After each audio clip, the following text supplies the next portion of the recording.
partnership is critical when you try to go for funding. For example, if you've got like two enterprises, one of them's got £300,000 turnover, the other one's got £300,000 turnover. If you apply separately, you're only eligible to get 50% of, that value of your turnover, meaning your maximum is going to be 150. However, if both of you come together in partnership, now we can draw down something which is like 600,000. We're saying the turnover is 600,000, meaning that now we can actually get 300,000 as opposed to 100 bits. So what happens is that you're able to bid for higher amounts based on the partners that you've got. Sometimes you might have 4 partners and you're bidding for £3 million now, and that now can be divided, and you're then going to be getting greater than your turnover or equal to your turnover for the year based upon the partnership. And so the partners have to be very strong themselves, meaning that they must also have evidenced data of their interventions and must align to the same principles and pillars of your business itself.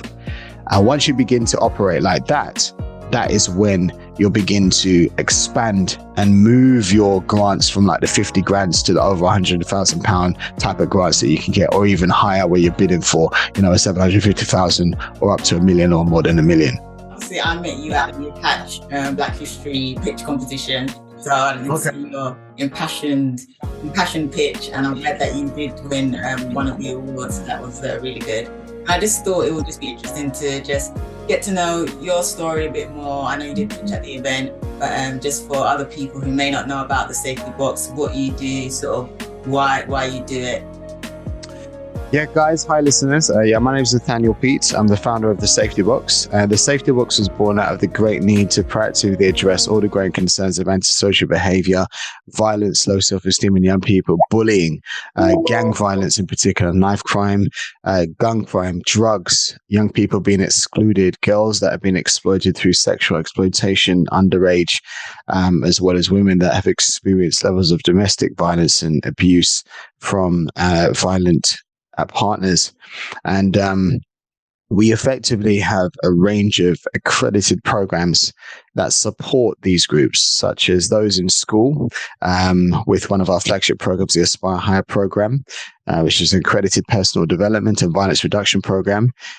Grooming programs that assist young people to avoid things like criminal exploitation through gangs, that's primary school level, as well as child sexual exploitation, in helping girls to understand and recognize where abuse might be happening in schools. We also support those in prison when they're in prison and are violent, utilizing some of our methodology and our tactics that have been evidenced through various different university reports, utilizing those pillars to stop prison violence and get them to better engage in education and employment post our interventions. Then also working with those members of our community that come out of prison to stop them from reoffending, incubating them whilst they're in probation or with youth justice, to help them to put down knives and to think differently about their future and how they can become more productive. With women that have had issues with violent partners, or with women that are suffering from self-esteem issues and are vulnerable to sexual exploitation or people abusing them, or fearful of stalkers or fearful of people that, are carrying weapons and might abduct them or whatever. We basically run self-defense programs for them as well, so that they can actually feel empowered and assisted through that. As well as young people that carry weapons as a result of fear, we also teach them defensive tactics against knives, so they don't feel the need to actually pick weapons up.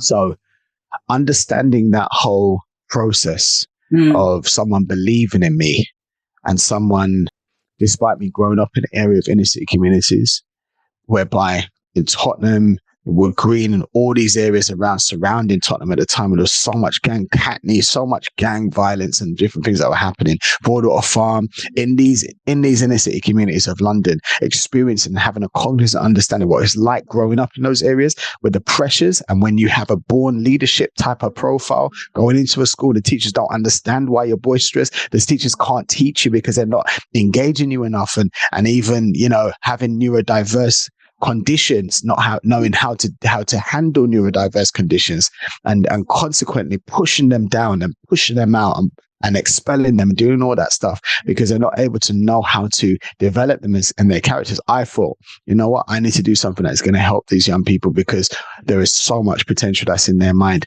Oftentimes it's people that don't know how to teach them. It's people that don't understand them and people that do not know how to help them with their mental challenges so they don't end up in a life of crime and violence. And that's one of the reasons why I started the Safety Box, because I have a cognizant understanding of what it's like growing up in the inner city area of London. How do you fund this social enterprise? How do you pay for it? How do you pay yourself, your staff? How do you grow this business financially? Right. So the Safety Box used to be contracted by prisons. A lot of work in prison, in fact. So we had 80% of our contracts were from prison and 20% were grants. After COVID, it switched. So we're 80% grants now and 20% contracts. What I mean by that is we're funded by the London Violence Reduction Unit, funded by the Metropolitan Police, and funded by MOPAC, sometimes funded by the Home Office to do direct interventions with young people. Yeah, so schools. Sorry?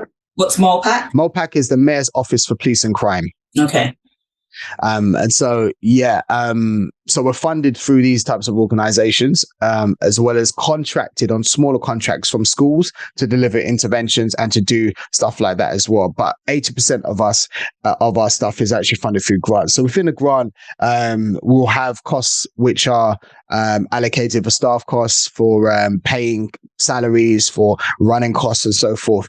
But the issue with grants, of course, is the work that goes into actually applying for the grants. And that's why we need a different type of model in order for us to get through, because as a Black CEO, as a Black founder, I have struggled in terms of trying to get higher volumes of income through different organizations. This is, there is research behind this which supports this, in that Black entrepreneurs do not get the same level of investment, do not get the same level of support. This is across the entire sector. We've had issues from the, equal pay in the corporate, board level, 3 times more likely to be, excluded from school. The statistics cover so many disproportionality in prison. It goes across every single place where Black people exist. And this is one problem that we've had in the Safety Box, in that we're probably not as far as we could be based upon this hurdle, because I know a lot of white business owners that have started further ahead than we have.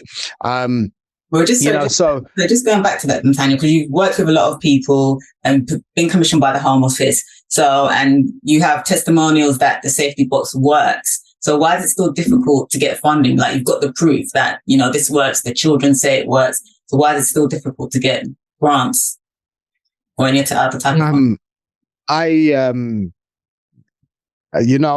there's people that live in particular areas, and there's groups and friends of friends that I'm telling you, like, this is real talk. All right. This is real talk. This is real talk. I have sat on calls with funders afterwards, and they've given me wishy-washy answers as to why we haven't got the fund. Then we will see another larger organization that's white-owned get the money, and they reach back out to us to do some of the work, because the organization knows we do the real work. That's the realness of this. I'm not mixing my words here. No, when I say to you that we have achieved the numbers, we've achieved the results, sometimes it is also down to cost, because we know our value and our worth. But one thing we're not going to do is reduce the pricing that is required to run some of our interventions. We cannot adjust our pricing because we understand our worth. And oftentimes people will utilize Black services and expect it to be free, utilize Black services and not pay them the same amount that they're going to pay someone else. In the sector of business, you find this with Black women in the workplace that don't get the same pay as white women, Black men that don't get the same pay as white Black men that don't get the same pay as white men. We find it also in the social enterprise sector and it's in charity space. Right. Okay. 100% it's there. 100% it's the same. Even in the social enterprise space as well. Even in the social enterprise space. Even in the social enterprise space. Even in that space as well. But it has become more and more aware, and there is more organizations that are now beginning to change their face and to support Black organizations, simply because of what happened with George Floyd. They've now tried to really look at themselves. So now the conversation is a little bit different from how it was before. And I'm hopeful, and I'm very hopeful, in fact, for the capacity development moving forward with the safety box, simply because of more organizations now that are seeing the problem internally and are making proactive steps to make sure that their systems change. I know you talked about how difficult it is for even social enterprises led by Black founders to get funding, but I think obviously Safety Box has come to a position that it is in now. And you have been successful, obviously. So it'll be nice to hear actually sort of your funding journey and some of your success stories as to how you got funding, what you did, and any tips or advice you have for anyone in a similar situation. Okay, so a lot of our funding has been underpinned because from about 2012, we started to get universities to measure our data. A lot of people are not successful because they don't have evidence of what they've done. And funding is really underpinned by evidenced work. So we've evidenced a lot of stuff from even soft data, of increasing motivation levels in young people.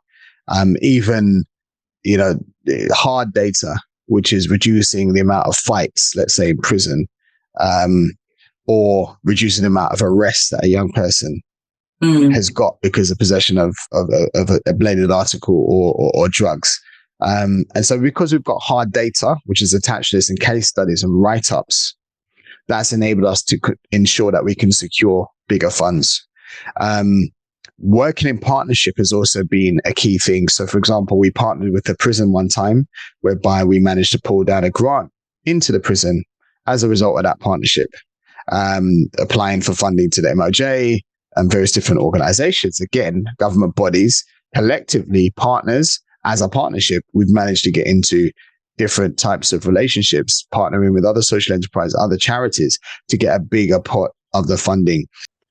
Partnership is critical when you try to go for funding. For example, if you've got like two enterprises, one of them's got £300,000 turnover, the other one's got £300,000 turnover. If you apply separately, you're only eligible to get 50% of, that value of your turnover, meaning your maximum is going to be 150. However, if both of you come together in partnership, now we can draw down something which is like 600,000. We're saying the turnover is 600,000, meaning that now we can actually get 300,000 as opposed to 100. So what happens is that you're able to bid for higher amounts based on the partners that you've got. Sometimes you might have 4 partners and you're bidding for £3 million now. And that now can be divided, and you're then going to be getting greater than your turnover or equal to your turnover for the year based upon the partnership. And so the partners have to be very strong themselves, meaning that they must also have evidenced data of their interventions and must align to the same principles and pillars of your business itself. And once you begin to operate like that, that is when you'll begin to expand and move your grants from like the 50 grand to the over £100,000 type of grants that you can get, or even higher where you're bidding for, a 750,000 or up to £1 million or more than £1 million. Oh, right. Okay. That's really interesting. So is it also based on the size of the business? I'm not sure how many employees does Safety? Yes, definitely. Definitely it does relate to the size of the organization as well, because if they don't have the capacity to do it, then they're not going to be able to grow. And so a robust advisory board is necessary, where you've got a governance structure in place. You make sure you've got all your policy procedures in place. You make sure your I's are dotted, your T's are crossed, all the accreditations that are required for you to have, basically, some government compliance that you need for GDPR. Everything, all of those things need to be in place. So you have to have the ability to actually scale and have the ability for that level of training that is required as well to turn yourself from a medium enterprise. So turn yourself from a small enterprise into a medium-sized enterprise. A lot of organizations struggle with that jump. And that's why capacity accelerators are very important. And part of the reason why, Safety Box plugged into that. I mean, I've been on lots of different accelerators and different things. And the reason why I did Hatch was, again, to be incubated again for growth, because it's all about scaling. You always should learn. No matter how high you get, it's always important to continue your learning. Oh, no, definitely. And so what are the plans for safety books? How are you going to scale? Do you operate just in London now, or are you? Oh, that was way beyond London. So we've done this yeah, we've been hitting above our weight for many years. We've been done an intervention in Jamaica. We've done it in 6 communities in Jamaica where we've licensed our material that's been from 2016. We've worked as far north as Manchester, partnership with Manchester United Foundation to do work in Manchester. We've worked out of London a lot, in fact, in prisons. So we're not London bound at all. We are, we're international in the space of doing youth interventions. How we are looking at scaling, we now are transitioning our programs into an app. And so within this app, we've got our curriculum, one of our flagship programs, the Aspire Higher program. You can see it. I'm wearing the top, Aspire Higher. And this is one of our flagship programs that I co-wrote, in fact, with an ex-offender that utilizes to get himself out of prison as well and to get himself into the realm of business. A man by the name of Christopher Cyrus, and we co-wrote this program together. It's one of our flagship programs, in fact, and we've put all of the course material, including videos that where we're teaching individuals, virtually into an app, and you have the ability then to actually track a course through the app. And so by doing it this way, we have the ability to get it into the hands of more young people and to ensure we support organizations that oftentimes do not have the finance to fund the amount of caseloads that they're dealing with. So you might have a local authority that's got 40 young people, but they can only afford to pay for 10. Right, yeah. Now, through this app, you'll be able to then have that, as well as through our licensing model, in terms of teaching other organizations, other youth organizations, our theory of change, which will enable them to then run our curriculum elsewhere, not requiring me to have, a workforce of 1,000 people to deliver it, but simply a theory of change that is more cost effective because we're putting everything into an app. We're not having to go to Scotland to deliver it. They can actually plug in on the app, and then supporting other organizations with frontline youth workers by utilizing a licensing model, which means that just in the same way you've got a Norton antivirus or a Microsoft license that you're using on subscription that you're paying every single month, it means that we don't necessarily have to do the work because they're using our material, meaning that we can scale our material without having to do the work. And that is now passive income for the organization, meaning that we don't have to do the work, but we're earning the money directly from the input of our theory of change that is working through the app, as well as through the training of other professionals that can then utilize our material to change mindsets of young people for the better. Yeah, no, definitely. I mean, it's about getting the information out there. We're in the technology age. So yeah, why not? Why shouldn't you be using technology? So organizations will be licensing, but you said young people also have the apps on their phones. So will they have to pay for the app? What will happen is the local authorities will have to pay for the app. So they'll have referrals that they'll put on, let's say, a knife crime prevention order. The young people that are not allowed to come to a group intervention because of gang issues. For example, there might be the borough. Let's say you got the north part of the borough and the south part of the borough. The north part of the borough is fighting with the south part of the borough. Both of them are with youth justice. Both of them have been caught with knives. Both of them have come out of prison. Both of them from conflicting areas cannot come together for a group intervention. Mm-hmm. They can't even go because of their license restrictions. They can't even travel to the youth justice. They can't even travel to probation. Do you know why? They're crossing boroughs of gang members, and the risk level is too high. And so the court has actually given them license restrictions. They can't go to this area, can't travel for this area. What's perfect? An app. Do it from their house. And so what happened then is it means that local authorities can buy the license for, let's say, 40 different codes on the app. Mm-hmm. And that's 40 different courses that they bought. And through those 40 courses, they can now distribute it to all of their high-risk offenders that can't come for a group intervention. Right. Okay. And they're saving money. Yeah. They're saving money. And in the recession, that's a good look.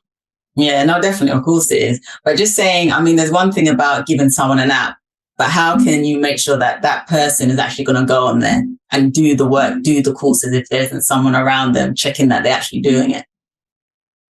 Well, the thing is, when you've got young people that are on referrals from the court, they are required by the court to make sure they do a weapons awareness program, make sure they attend a probation program, make sure that they enroll in the KCPO, and if they've got a knife crime prevention order, it is part of their court order. If they violate, they go back to prison. If they violate, they're off tag, they'll put them back. You know what I mean? They will breach, and that's called a breach of a court order. When they get a breach of a court order, what does that mean? It means they go back to jail. So, that is the level of engagement. But once they plug in, they'll realize it's proper roadmen that are doing the course. It's people that have been there before, that are credible messengers, and the content that we're doing is changing. When we're talking about one of the highest gang members at the back of the app saying on video, he did the course when he was serving a life sentence in HMP Elmley, and he did the Aspire High course 4 years ago, right? And it changed his mindset in prison. An incredible messenger. That is the key thing. It's about the credibility of the people that are delivering the program via the videos. There's also the opportunity for them to plug in and contact us outside of the app as well. That's where the details are on that, and all the support that they need, the support services that they might need, whether that be mental health support, whether that be support because young person got murdered and they don't want to disclose the information to the police, but they need to go through Fearless or someone else. It's just ways in which we can connect them through the app as well. So that is that is how the model works, and how the engagement is ensured that they plug in. Even with our interventions, like we've managed to get certain things adjusted so their their time that they meet with their probation officers can actually be done on our programs, on one of our probation projects that we're working on at the moment. The minimum hours that they would have to be their probation worker normally, they can make up those hours doing our course. And that's a good bonus. Yeah, yeah. I mean, so Nathaniel, safety box, it sounds like, you are doing a lot and you are making change. Like you said, you've got the evidence and the data to prove that. But 100%. But I'm guessing, maybe being a bit pessimistic, safety box, you can't do it all, I'm assuming, in the UK, solving, all these sort of types of problems. So, I know it's a really big question and there isn't one answer. How can we move away from this sort of type of culture? Poverty is the main problem. Poverty is one of the major problems, which is linked into other things like mental health, is linked into other things like lack of provision, lack of employment opportunities, linked into education, is linked into the systematic oppression, is linked into the systematic drug trade that is controlled from a higher level. We need an overhaul of everything, the whole system. And we also need equality, because we need equity, not even equality. We need equity across all groups. When you say equity, what do you mean by that? Equity is just recognizing that. You see, if, let's say, for example, you've got a black person that's earning £20,000, mm-hmm. right? And you've got a white person that's earning £20,000. Is that white person, are they on equal pay? Yeah. Well, yes or no? Are they on equal pay? Yeah, you said they're both on They're both on equal pay. But is that black person equal to the white person in the system that's around it? Yes or no? Well, not necessarily. That's evidence. Not necessarily. So I'm talking about equity. That's equity. That's what I'm talking about. I'm talking about equity. You can put someone on the same level, but there's still issues. And we're talking about breaking a systematic and a systemic problem, especially with particular groups. It's having and identifying trauma in young people when they're growing up. If they've watched mum beat up dad or dad beat up mum when they're young, there is trauma that is inside of that child. When they get older, they're going to have what you call ACEs, which is adverse childhood experiences, and it will manifest when they're older, likely causing them to become violent, likely causing them to have their certain tendencies, because within the schooling system, they have not addressed the trauma that the young person's going through. So it's about understanding how to unpack the trauma that's in people and to build them back up with their self-esteem so they become more resilient against, being pulled into these types of things. The question is such a layered question. Yeah, anyway. The support systems in prisons, it's about rehabilitation in prison. It's about investment in people in prison to stop reoffending.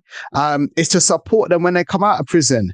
They can't get a job, it's to ensure that they're not going to go back into a life of crime. That's why there's reoffending rates, because they don't know how to do anything better. Do you know they're gone in, let's say at 16 years old, they don't even know how to open a bank account when they come out. They don't know where to get a passport. So, you know, that's long for them. They're not incubated. They're not supported. The framework's not around them. So what do when they ain't got no money? What do? They go back to what they know works, which is selling drugs. It's a very heavy topic. Yeah. And you know, it's a very heavy thing. But you know, like I said, it's about us aspiring hand. It's about us being the best that we can be for young people. It's about supporting them and having that framework around them to show them the positive role models, to give them basically aspirational thinking, aspirational words to say, I'm powerful, I'm strong, I'm a leader, I'm not a follower. It doesn't matter if you're black, it doesn't matter if you're short, it doesn't matter if you're fat, it doesn't matter if you basically have some problem with your face or whatever. It doesn't matter. It's to get that mental resilience inside of them so that they're able to fight in this life, so that they're able to become successful, so they're able to aspire higher before, you know, it's too late, and they're able to succeed in life. Yeah, definitely. Thanks a lot for that, Nathaniel. And just so quickly, safety box, do you teach business skills if people want to set up business? Or yes, we do. Yes, we do. We do that as well. Within our program, we've got the Aspire High program. Gilda, just pass one of the books for me over there. Within the Aspire High program, we have something which is known as the Profit with Purpose. Thank you. The Profit with Purpose chapter, which talks all about how to have their startup costs. Can you see that? Okay. In the workbook, startup costs for a business.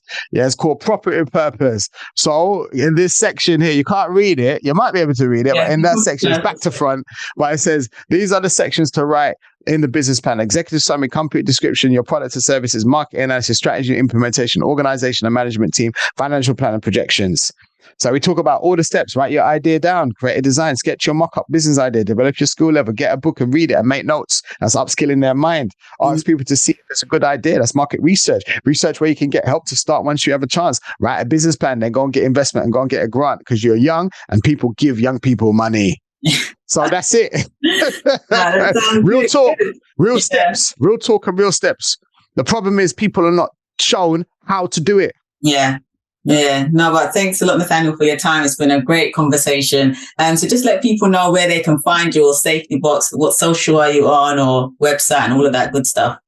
Absolutely. So listen, people can follow the work of the safety. If you're a teacher, if you're a young person, if you are someone that wants to basically get involved in our work, volunteer with us, give us money, anything, you can connect with us on the internet. Our web address is www.thesafetybox.org, www.thesafetybox.org. We are on all social media channels, on Twitter at @thesafetybox_UK. We're on Instagram at The Safety Box. We're on Facebook, The Safety Box. We're on LinkedIn, The Safety Box Youth Services. We're on YouTube, The Safety Box. So let's type in The Safety Box Youth and you're going to find us and you'll be able to connect with us. We're online and we're ready to hear from the people that are listening. If you're a teacher, if you're a parent, if you're someone that wants our intervention in your borough, link us up. We are there to provide that service for the young people to help to safeguard their future so they can become positive individuals and they can fulfill their destiny, which was to be great the moment they were born. And oftentimes society doesn't allow that, and so we try to help that pathway. It is a awakening the creative potential of young people, and above all, keeping them safe. Cool, great, thanks. That sounds amazing. Thank you so much, Nathaniel, for the time.